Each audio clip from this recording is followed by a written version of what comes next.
Alright, welcome back to the channel. Warhammer Man back in the studio, and today we're taking a look at the new kill team. So these rules are for the Intercession squad kill team, but basically it's just the Space Marine, Intercessor, and Assault Intercessor blended kill team. The rules are offered free by Games Workshop. I will have the link down in the description so you can get a hold of these, but you can go ahead and print them off, etc. It's essentially the same as the bespoke teams that were offered like in White Dwarf and in some of the expansions. These will replace the like intercessors from the regular book basically. They're actually way better. So let's take a look at what we got going on here, and if you enjoyed the video today, make sure to like and subscribe. Really helps out the channel. So for the archetype, you have security and seek and destroy. So those are both pretty good. Definitely going to have some strong choices. The Space Marines are going to be good for objectives.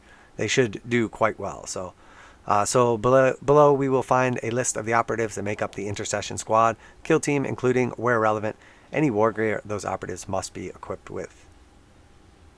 Alright, so operatives. Intercession squad.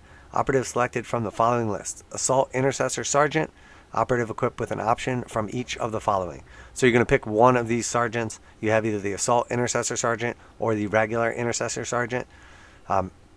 So starting with the first one, you're going to have a choice basically for your options here.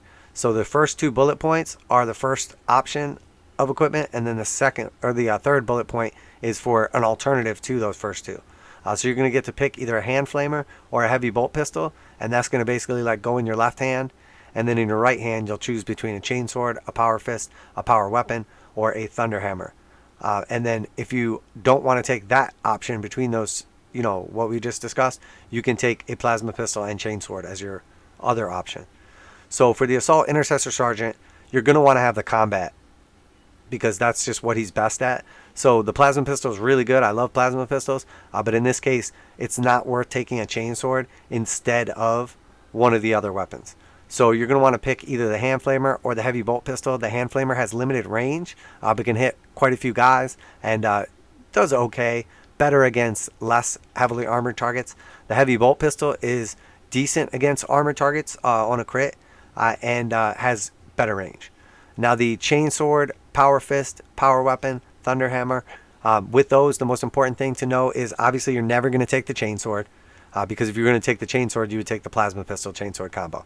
So you can just nix that off. It's never going to be an option. And then after that, the important thing to know is the power fist and the thunderhammer are both -1 to hit. So you're going to get -1 to hit. You're normally going to hit on 2s, but it's going to take it to 3s. So if you take the power weapon, you'll still hit on 2s in combat. If you take the power fist or thunderhammer, you'll hit on 3s. The power fist is particularly good against opponents that have 7 wounds or like 14 wounds or something like that, because then if you get a crit with the power fist, it does 7 damage and you can kill someone in a single hit. The thunderhammer is around the same. It does slightly less damage, but it has the stun ability, so it's arguably has its own benefits as well. And then honestly, the power weapon is most times probably going to be the best choice. The power weapons are really good in this game. Basically critting on 5s or 6s is really good. Overall, power weapons are just phenomenal in kill team. So that's what I would likely be taking most of the time. There are going to be some situations though where you might want to take a power fist, potentially a thunderhammer, but honestly I think it's really between the power fist and the power weapon. So then next, the Intercessor Sergeant. If you take the regular Sergeant, he's a little more shooty. So he's going to have the auto bolt rifle, the regular bolt rifle, or the stalker bolt rifle. So the auto bolt rifle has a little more volume. The regular bolt rifle is kind of in between. And then the stalker bolt rifle is like a sniper rifle version of a bolter.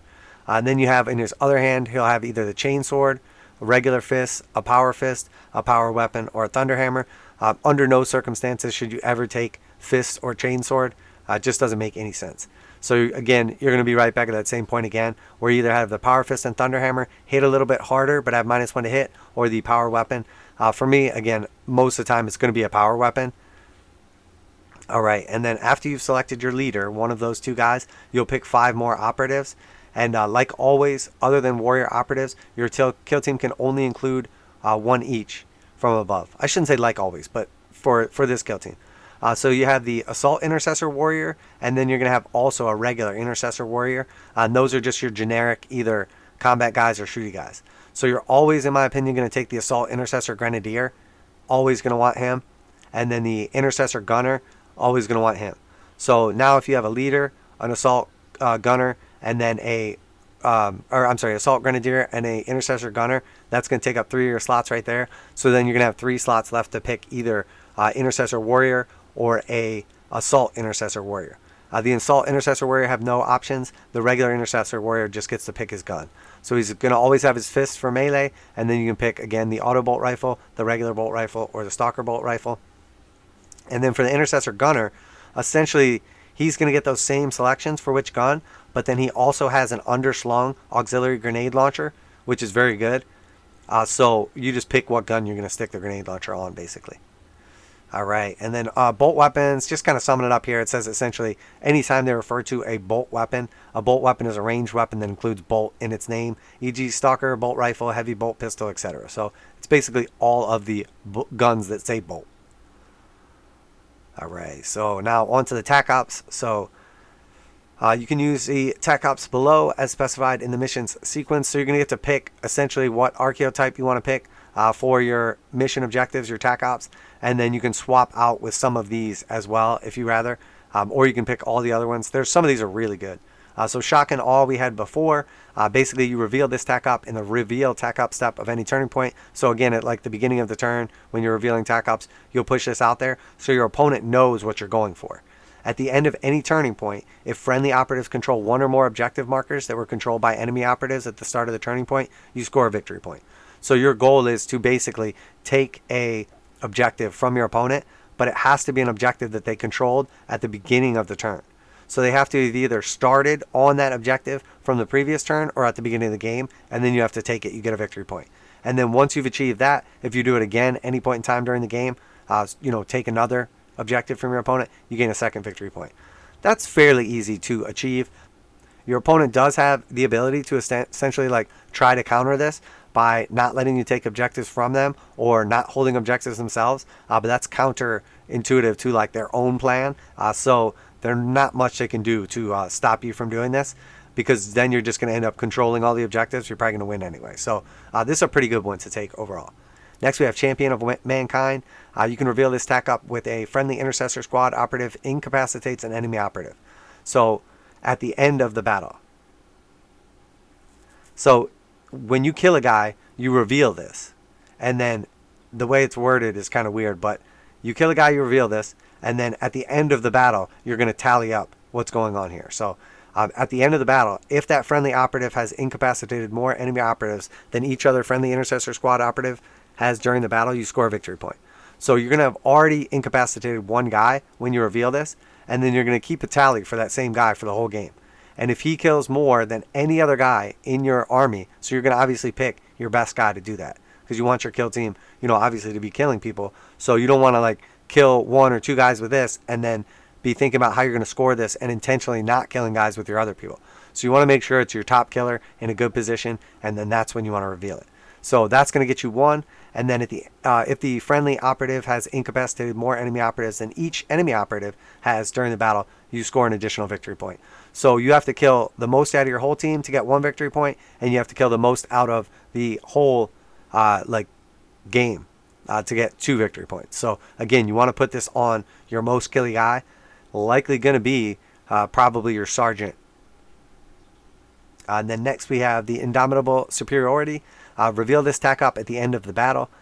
If enemy operatives do not control any objective markers, but a intercessor operative, I'm just going to say intercessor because it's just too ridiculous, operative does, you score a victory point. So this one is tough. You have to hold an objective at the end of the game, and your enemy has to hold no objectives at the end of the game. So you pretty much have to wipe your opponent to get this or catch them somehow out of position. So not very good.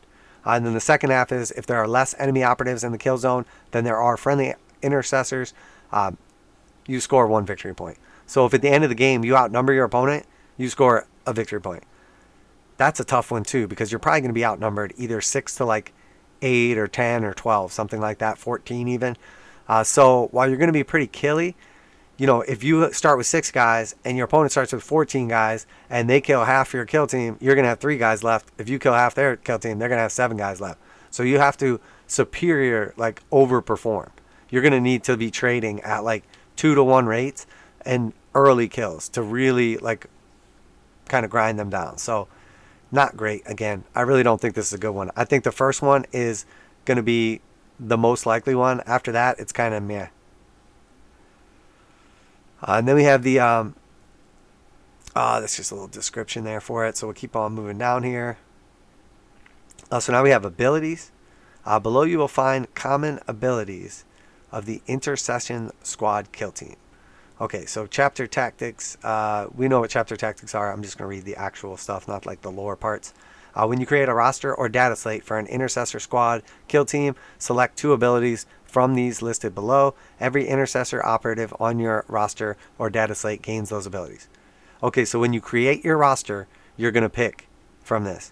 And then it's going to be locked in. So if you're just playing a buddy, it doesn't matter. But if you're playing a tournament, you have to select these ahead of time, and you don't get to change them between games or anything like that. Each ability can be found in a category, e.g. the disciplines of iron. So that's our like highlighted orange title. And then the categories have no bearing on your selection, but other rules found in this army list. Adaptive Tactics page 4 interact with these categories. Okay, makes sense.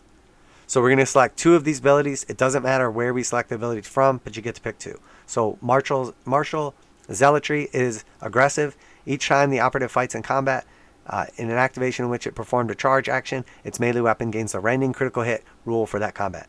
So if you charge and then fight in combat, you're going to get critical hit rending rule, which means that when you get a 5, you crit, and then you get to pick. When you get a 6 and crit, you get to pick another one of your hits and turn that into a crit. So if you get 1 crit, it turns one of your other hits into a crit as well. Very strong, very strong. Dueler. Each time this operative fights in combat, at the resolved successful hit step of the combat, each time it parries with a critical hit, you can select 1 additional normal hit if your opponent can be discarded. Okay, so if you choose to use your critical hit to parry, and you could, presumably parry your opponent's critical hit, when you do that, you get to also parry a normal hit as well. Now, say your opponent does not score a critical hit, you can parry one of their regular hits, and then with this ability, you would parry a second hit as well.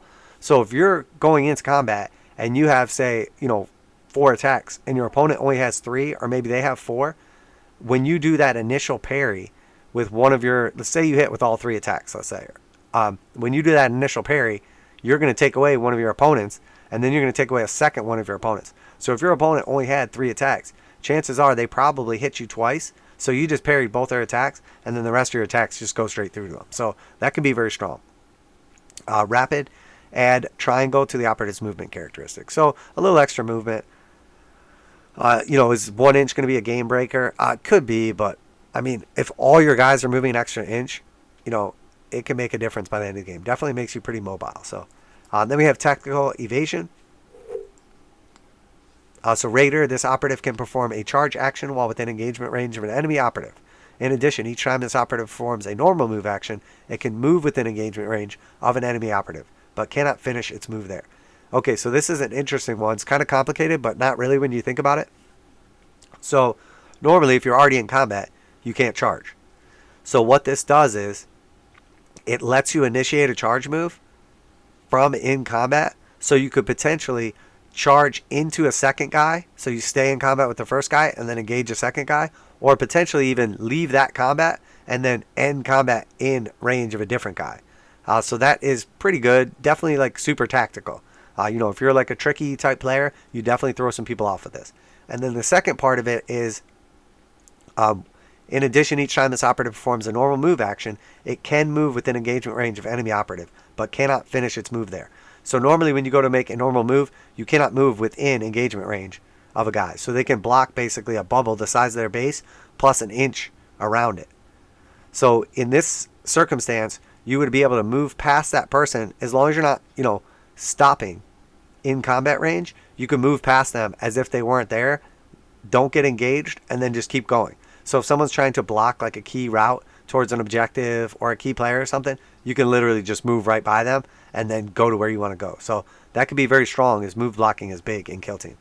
And you know what? In Arena, like the Space Hulk, the new version, move blocking is going to be key on indoor maps. So this is going to be very, very good. This raider stratagem, this is going to be very good. So stealthy, each time a shooting attack is made against this operative in the roll defense dice step of the shooting attack before rolling the defense dice. If it is in cover and more than 6 inches from the active operative, you can do one of the following. Alright, so they shoot at you. You're more than 6 inches away and in cover. So you can retain 1 additional dice as a successful normal save as a result of cover. So instead of getting 1 auto save, you get 2, which is pretty good. Or you can retain 1 dice as a successful critical hit or critical save instead of a regular save. So instead of taking just that 1 regular save and then a second regular save, you can take that 1 regular save from cover and then upgrade that to a critical save. So again, very good. Very, very good. And it is in the roll defense dice step of the shooting attack before rolling your defense dice. So you have to pick before you roll. Are you going to retain a second cover save, or are you going to turn your first retained cover save into a crit and then you roll the rest of your dice? So mobile, this again, that's pretty good. Mobile, this operative can perform the fallback action with 1 less action point. So normally it's 2 to fall back. Now you can fall back for 1, minimum of 1. So pretty good. You can essentially like fight in combat, fall back from combat, and then shoot. Or you could charge into combat, fight, and then fall back. Or you could fall back, shoot someone else, and then, dash. Maybe not. Yeah, I don't think you could dash afterwards. But anyway, definitely has like some good tactical uses. Gene Rot Resilience, Unyielding, add 1 to this operative's wound characteristic. So that's okay. The thing is, these guys all have 14 or 15 wounds.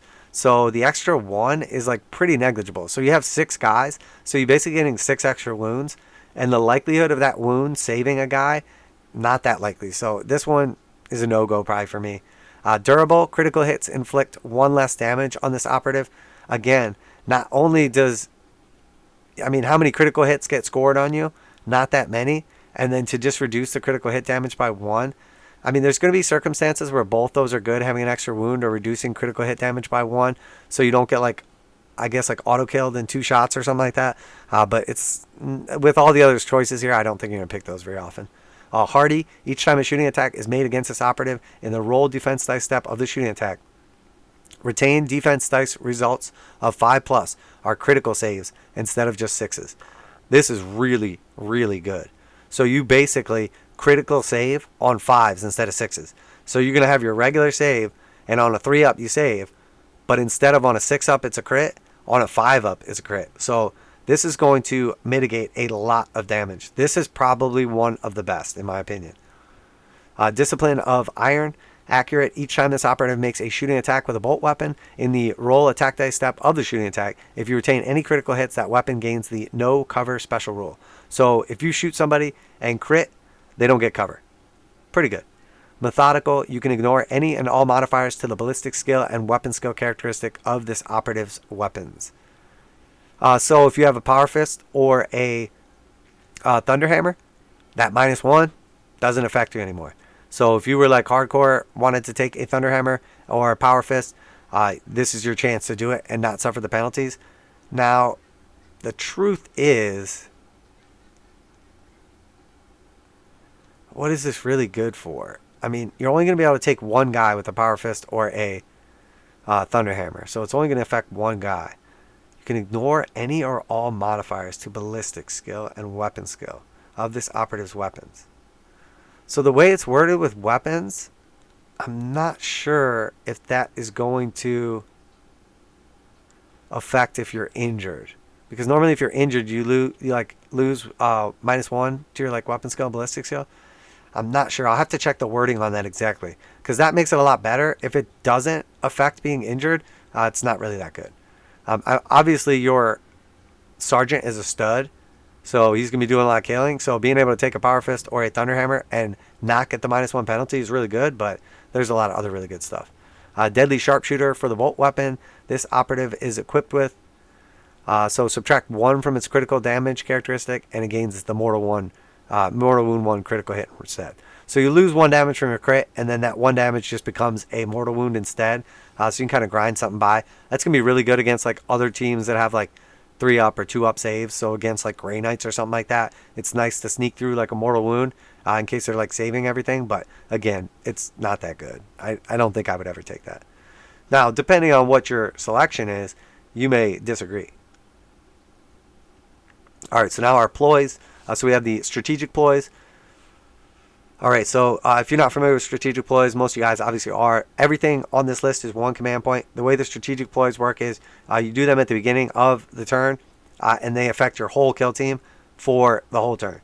So until the end of the turning point, each time a friendly intercessor operative makes a shooting attack against an enemy operative more than 6 inches from it, in the roll attack dice step of that shooting attack, you can re-roll one of your attack dice. You cannot use another doctrine strategic ploy in this turning point. So Devastator Doctrine is if you're over 6 away, you can get a reroll to hit. And then Tactical Doctrine says essentially the same thing. Makes a shooting attack against an enemy operative within 6. So Devastation or Devastator is if they're more than 6 inches from you. So if you're at range. Tactical Doctrine, you get a reroll on your attack dice if you're within 6 of them. And then Assault Doctrine says until the end of the turning point, each time a friendly intercessor operative fights in combat in an activation in which it performed a charge action in the roll attack dice step of the combat, you can reroll one of your attack dice. Again, you cannot use another doctrine. So you pick one of these doctrines max. You pay 1 command point at the beginning of the turn. All your guys gain it for that turn. On the charge, you get 1 free reroll. So your charge is going to be pretty devastating with Assault Doctrine. And then they shall know no fear, 1 command point. Until the end of the turning point, you can ignore any or all modifiers to the APL of friendly intercessor squads. This is an old one, but this play is awesome. And then friendly intercessors operatives are not injured. So if they have something that modifies your APL and takes you down like 1 APL, they do like stun or have some other special ability, you can ignore that. And then on top, so they may be counting on you being only 2 APL that turn, and then you're like, surprise, actually I'm 3. But they should know. It shouldn't be like a gotcha moment. And then also, operatives are not injured. So normally you would suffer -1 move, -1 weapon skill, -1 ballistic skill. So this is huge. Especially like later turns in the game, you might only have 2 or 3 operatives left. And negating these negatives can literally be, the game-winning strategy. So then on to the tactical ploys. So these you're going to deploy. It's 1 command point, and it's going to affect like specifically 1 guy usually. So adaptive tactics. That sounds kind of tyranny. Have they been infiltrated? Using the tactical ploy in the select a kill team step, when selecting your kill team, change one of your traps or tactic abilities, page 3, for the battle to another from the same category. You can only use this tactical ploy once per battle. Okay, so essentially this is like a sideboard. Now, if you're just playing a buddy and you're playing 1 game, this isn't going to matter. But if you're playing in a tournament, this basically just lets you have like some adaptability in game, which could be very, very strong. Because you might be going up against a horde team 1 game, and then you might be going up an elite team the next game, and that ability to swap could literally be a game changer. Very, very good in certain circumstances. Transhuman physiology, 1 command point. Play it in the roll defense dice step of a shooting attack. After rolling defense dice for a friendly intercessor, you can retain 1 of your successful normal saves at a critical save instead. So you're rolling your saves. You need a crit to stay alive or to negate all the damage. You don't get it. So you could drop this for 1 command point, turn a regular save into a crit. So this is very strong in certain situations. Angels of Death, use this tactical ploy in the firefight phase. Select 1 friendly intercessor operative to perform a free fight action. So at the end of the firefight phase, that is really good. So basically like the turn is like wrapping up, everybody's done, firefight phase is finished, and then you're like 1 command point, actually I'm going to fight 1 more time. So you might do this to kill off a guy that's in combat so you're free to move next turn. You might do it so that you capture an objective by taking them off it. Lots of good uses for this. Really, really good in certain circumstances. Wrath of Vengeance, 1 command point. Use this tactical ploy when a friendly intercessor operative is incapacitated. So you're about to die, or you're dead, you just haven't been removed yet. Before that operative is removed, it can perform a free shoot action. Unless otherwise specified, that operative would be injured for this. So what it's saying is basically you get a free shoot action before you get picked up, which could be really good because they have some nice guns. Now, what are you going to use that on? I mean, ideally like a grenade or the grenade launcher. That would be really good. Even like some of the bolters are pretty good. So this is pretty strong. Getting a free shoot action like out of turn from a guy that would be removed. It's definitely strong. And then the injured part at the bottom, what they're referencing is, say you played and they shall know no fear this turn. So when you shoot, you're actually not going to shoot like you're injured. Because normally if you're about to die, you're obviously below half. So you're injured, so you're going to be -1 to hit. So that is pretty nice. Some nice ploys right there. That is good stuff. All right, so on to the stats. So the Assault Intercessor Sergeant, 3 circle move, so that's 6 inches. APL is 3, that's his action points.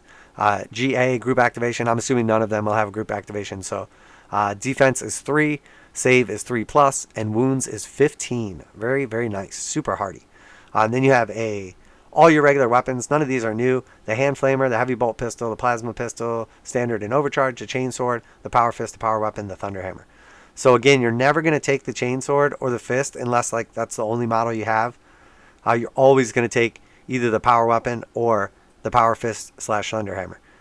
In most cases, I will be taking the power weapon just because it's really good. It's 1 less damage in 1 less regular damage than the thunder hammer and the power fist. And then it has the same crit damage as the thunder hammer, 1 less damage than the power fist. And then the power fist is brutal, which is good, but the power weapon is lethal. So what that means is instead of critting on just 6s, you're critting on 5s. So that's really good. Honestly, that's really good. That's my favorite weapon, I think, overall. 5 attacks, hitting on 2s. That's where it's at. Critting on 5s, as opposed to the power fist or the thunder hammer. 5 attacks, hitting on 3s. The power fist can't be parried, and the thunder hammer has the ability to stun people. But the truth is, you don't want to stun people. You don't care about being parried. You want to kill people. So this is going to be like probably your main kill engine for this kill team. And then Shock Assault, new special ability. This operative can perform 2 fight actions during its activation. So it's no shocker that before they had a ploy that the whole team could fight twice that turn, but they couldn't shoot. Or there was another ploy where you could shoot twice for the whole team, but you couldn't charge or fight. So this just gets rid of that, and it's just part of their ability. So the Assault Intercessors can always choose to fight twice. Now you still have to use a second action point to fight a second time. But the ability to fight twice is amazing. That is absolutely awesome. Yeah, this dude is definitely the way to go, in my opinion. And then the Intercessor Sergeant, all the same stats. And then he's going to have the auto bolt rifle, the regular bolt rifle, or the stalker bolt rifle. They're all 4 shots. They're all going to hit on 2s. They're all 3/4 damage. The auto bolt rifle is ceaseless, so you get some rerolls. The bolt rifle is 1 AP on a crit, and then the stalker bolt rifle is always 1 AP, but it's heavy. So you kind of have to choose, like, do you want mobility? Do you want to hit super hard? Do you want something kind of in the middle? Overall, those are all pretty good stats, and again, it's going to kind of depend who you're playing, which one is best for you. So the chainsword is going to be his auto include weapon. Your choice is a chainsword or the fist, or I'm sorry, I shouldn't have said that. For the regular guys, it is. The chainsword and the fist are never going to be your choice for him. You're always going to have that same choice where it's like, do I take the power weapon or do I take the power fist or thunder hammer? And again, you're hitting on 3s here. Oh, interesting. Wait a minute. I did not notice that. Okay, so, very, very interesting. So the Assault Intercessor Sergeant hits on 2s in combat and 3s in shooting. And the Intercessor Sergeant hits on 2s in shooting and 3s in combat. So it's going to be a real burden if you take a power fist or thunder hammer, because it's going to take you from hitting on 3s to hitting on 4s. So you're substantially crippled. So you almost have to pick the power weapon, I think, with the Intercessor Sergeant. And then for Bolter Discipline, this operative can perform 2 shoot actions during activation of both weapons is selected for at least 1 of those shooting attacks. Wow, very good. So I guess if you had grenades on him, you could throw a grenade and then shoot your bolt weapon, or you could shoot your bolt weapon twice. So pretty good. I'm thinking probably the combat guy is the way to go. He's pretty stellar, and you're gonna want to be pressuring your opponents. You have limited guys, so it's gonna be a little harder to kind of just like sit back and pick stuff off. You want to be up there in your opponent's face, just screwing with their game, especially with a lot of like the cool abilities they have. So on to the regular guys. Assault Intercessor Warrior. So 14 wounds. Everything else is the same. The most important thing is GA1, so as expected. But 14 wounds, very good. So heavy bolt pistol and chainsword. So they're going to hit on 3s, both. Pretty good. And then again, he's going to have that 2 fight actions. So these assault intercessors are strong, and so are the regular intercessors. They're all strong. I mean, you no longer are paying a command point to make your whole team able to all shoot or all fight. And now you basically just, your best guys at shooting are always shooting twice, and your best guys at fighting are always fighting twice. That is phenomenal. This kill team is awesome. So for the Grenadier now, again, all the stats are regular, hitting on 3s. He's going to be armed with crack and frag grenades. Actually, I should just read it. Grenadier, this operative is equipped with a frag and crack grenades. And they do not cost any equipment points. So they're free, but you're only allowed to take 1 crack and 1 frag grenade now. So he uses up both your choices. So the alternative would be to not take this guy and then pay the equipment points and give like a crack to one guy and a frag to another. But it's 5 equipment points for his equipment. So obviously you're going to use this guy as he comes. And then obviously shock assault, he can fight twice. So that's pretty good. He's good in combat. He's going to be like chucking grenades, so he has some range. He still has a bolt pistol. I mean, this guy is great. He's an auto-include for sure. He's definitely going to be wreaking havoc on your opponents. And then next we have the Intercessor Warrior. So it's just your generic Intercessor. He's got the bolter discipline. He's got the choice of everything. And then he comes with a fist for combat. So he has a basic combat profile. So he's not terrible in combat, but obviously designed for shooting. And then the Intercessor Gunner. This guy, again, auto-included in my opinion. You're going to choose which bolt weapon you have. And then on the bottom of that, you're going to get an underslung auxiliary grenade launcher. So you can't use it on Overwatch, but you get to shoot either frag or crack. Previously, this was limited to like 2 shots, I think. Am I wrong about that? Man, I didn't play Intercessors because they were just terrible, obviously. But the way I see this, the way it looks, you have unlimited frag and crack grenades, which makes sense because this is basically your special weapon guy. So it's not fair that other teams have like plasma guns and melta guns and all this, and it's like you only get to shoot each grenade twice. So, you know, you're going to be shooting off cracks and frags every turn. This guy's going to be able to shoot twice as long as you shoot. The grenade launcher can only be shot once. So you shoot the grenade launcher, which you're going to do every turn, and then you get to shoot the, bolt rifle as well. So very, very strong. Great guy right here. I mean, this kill team is awesome. All right, and then on to the equipment. So basically, if it has a star, you can only select it once, and each operative can have no more than 1 of each item. So an operative could have 2 items, but can't have 2 of the same items. So Vengeance class scope. 3 equipment points. Select a bolt rifle or stalker bolt rifle. Cannot be the auto bolt rifle. And it gains the lethal 5-up special rule. That's really good. Shooting and critting on lethal 5-ups, really good. Reclusium blessed bolts limited to 1, 3 points. Select a bolt weapon with the operative is being equipped with. Add 1 to the bolt damage characteristics of that weapon for the battle. So regular hits and crits do an extra damage. This could be really good if a crit will just kill your opponent straight up, or maybe like a crit and a hit will with that boosted damage. So depending on who you're playing against is when you're going to like really want to put this on the correct guy. So that's probably going to be always taken. And then Tilting Shield, this operative gains the following ability, 3 points. Tilting Shield, each time this operative fights in combat, in the roll attack dice step of the combat, your opponent cannot retain attack dice results of less than 6 as critical hits. Okay, so if they have lethal 5-up, doesn't matter, still need 6s to crit. If they have rending, they score a crit, they would normally be able to turn another hit into a crit. Nope, not anymore. So that makes you much more durable against those special ability like easier crits or extra crits. So that's pretty good for 3 points. A little situational. Purity Seal is 3 points. Once per battle, when its operative is fighting in combat, making a shooting attack, or shooting attack is being made against it, you can use the command reroll tactical ploy without spending any command points. So basically you get 1 free reroll. That's pretty good. That's always handy, especially if you put that on like your sergeant or something like that. That like crucial moment where you like need to make sure he doesn't flub a roll. That's pretty nice. And there's always going to be one. With your best guy that you need to perform, where you're like, oh, I need you now, and then he just completely flubs it. So at least this it's pretty good. You pay 3 equipment points and basically gain 1 action point or command point. And then Auspex is limited 2 points for this. This operative can perform the following action during the battle. So Auspex scan 1 AP. So you spend an action point, select an enemy operative visible to or within. Oh wow. Or within 6 of this operative. That's really good. So that is really good. So you select an enemy operative that is visible to this guy, or if you can't see him, he just has to be within 6. And then that enemy operative is not obscured. So they got a sniper, everybody can shoot him. That's really good. Defense dice cannot be automatically retained as a result of cover for that enemy operative.